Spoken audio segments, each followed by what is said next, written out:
Okay, welcome back, everybody. We're gonna do another kind of cook tonight.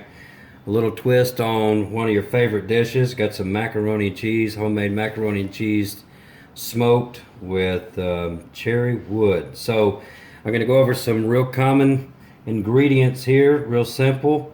Um, you're gonna need to create a roux first. The roux is over a couple of tablespoons of all-purpose flour, maybe a tablespoon of butter, and then you got 2 cups of heavy whipping cream.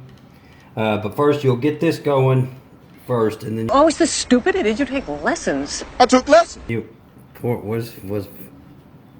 huh?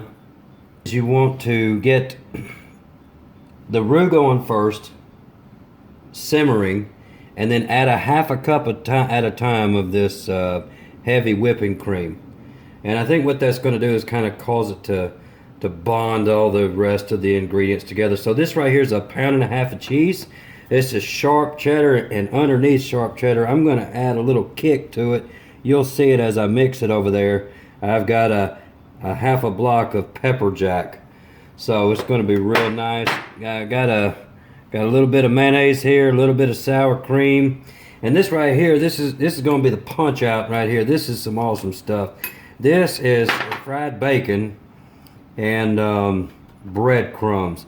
And instead of using butter, I just wanted to let the breadcrumbs soak up that grease and that bacon. And that's going to be our topping.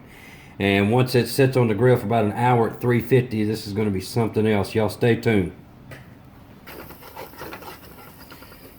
All right, so what you see is I'm getting this roux started. I'm going to add about a half a cup of this heavy whipping cream.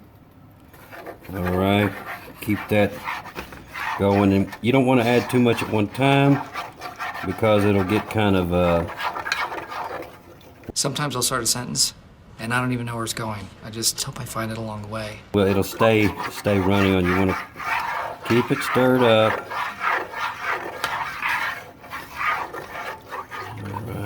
All right. I'm gonna start adding my pieces of it, so just hold tight. When you start adding all this cheese here, that sharp cheddar is what mac and cheese is all about. And then I added a little extra happiness on the back end with this pepper jack cheese. Give it a little bit of a kick, something you're not used to with your average, ordinary, everyday box cheese. Real nice and cheesy, not too lumpy. We want to make a good consistent cheese sauce. All right, I use a whisk because from what I was just told 10 minutes ago, it helps remove the lumps. Wait, April, if you had to choose between these two ties. You're hired. All right, look at that. The cheese sauce is coming together now. Now we're going to add a little magic to it. All right. So we're going to add a couple tablespoons. Oh, no more whisk. Man, you are one pathetic loser. We're going to add a couple tablespoons of this sour cream here to give it a good bite. You know, you're really going to, you'll notice that sour cream picked up. And also, for no extra reason at all, only to add calories and fat, we're going to add a couple teaspoons. No, that's tablespoons there.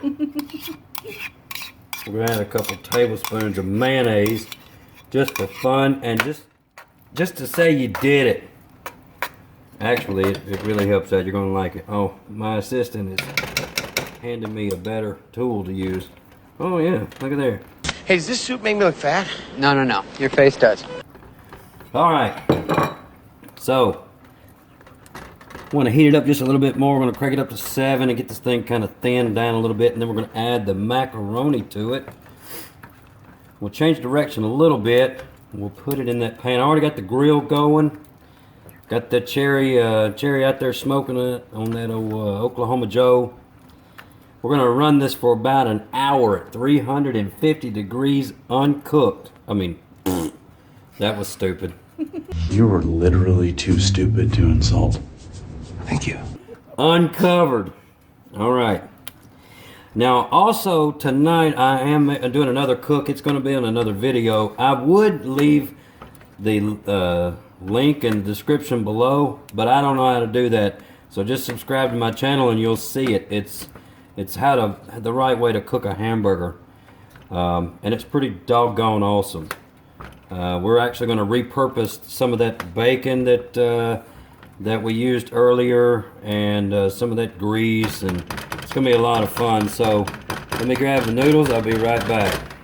Alright, so we're going to add this sauce to the mac and cheese itself. There you go. Look at that. Son, you cannot find this in the Jenny Craig wish list, I promise.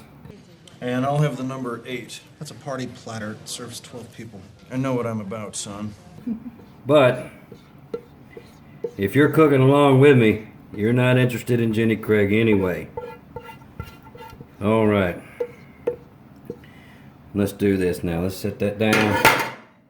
Tear stuff up. All right. Let's get a good mixture. It's going to look like some slop. And I know you want to eat it right now, but it's just not the right thing to do. These noodles, these are just regular old everyday elbow noodles that you get from the store, the elbow macaroni. Cook them exactly how it says cook them in the directions. You don't want to overcook them because they're about to cook again for another hour at a pretty high temp. So, all right, that's stirred up kind of good. I think I just melted this bowl. Probably not. All right. So that's good and consistent, and as long as those noodles are hot, it'll soak up a lot of that flavor and juice. You don't want it to be too runny. And here we go. We're gonna add this. This is the topping right here. This is what we wanted. Well, nope, not yet.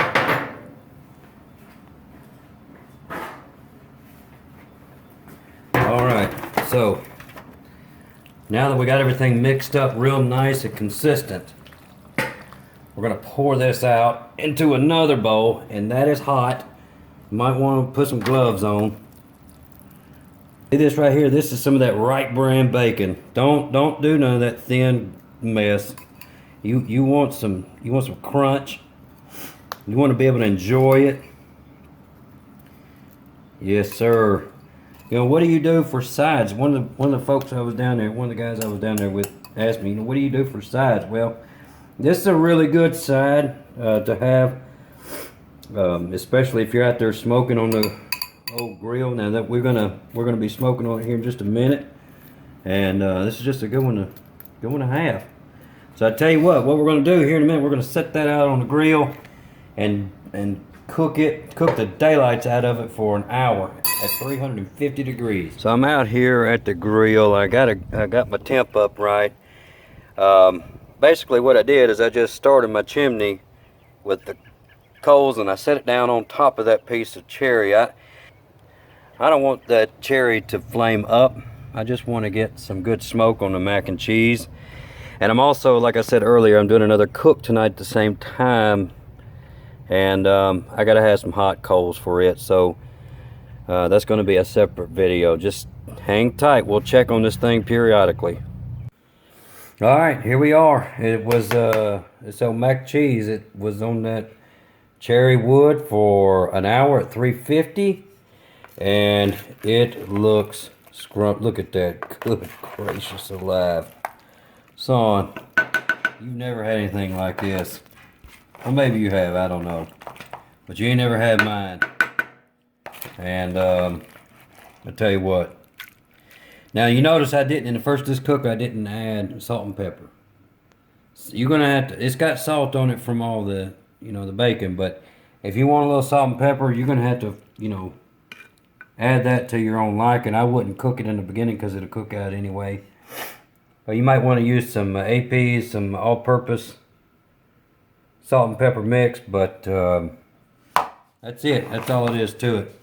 Like, subscribe, share this video, make this mac and cheese if you'd like. Let me know what you think. Leave a comment. Thanks.